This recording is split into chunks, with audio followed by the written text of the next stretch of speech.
Evolutionists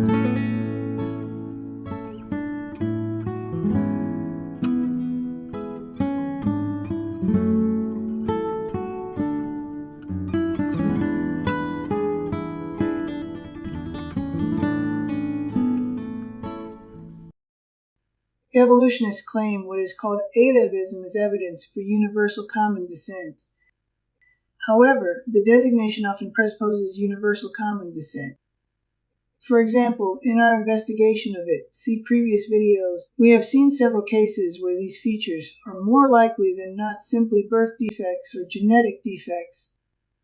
Furthermore, in cases where they may actually qualify as atavisms, they only qualify as evidence for universal common descent if it is assumed.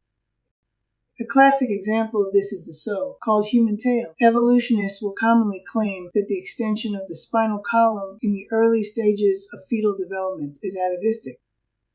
They do so on the assumption that human beings descended from animals with tails such as monkeys.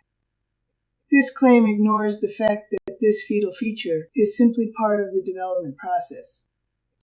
Sometimes something goes wrong during fetal development, resulting in a tail-like structure. However, this is not a functioning tail, but simply an extra growth that may or may not contain vertebrae.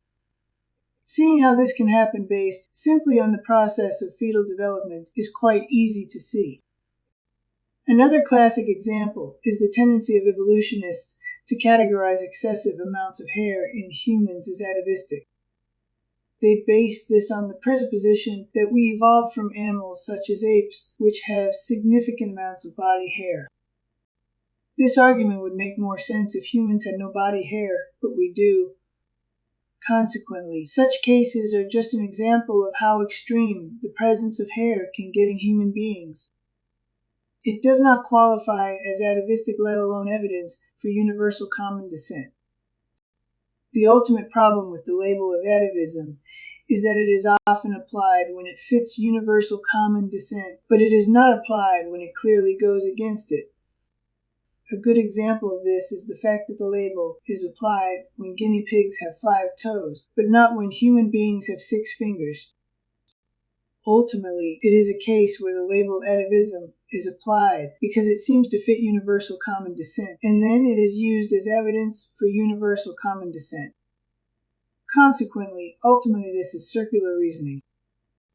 In conclusion, while there is some evidence of actual atavisms within some of the creative kinds of animals, most examples given by evolutionists are birth defects, genetic defects, program changes in some species in response to environmental conditions, and existing variety within a species.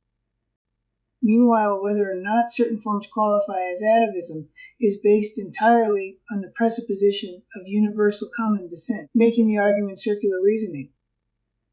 Finally, the biblical model of genetic deterioration explains both how these traits can disappear and even reappear the way they often do. If you like this content, please support this channel by making a donation or buying a product through the links mentioned in the description.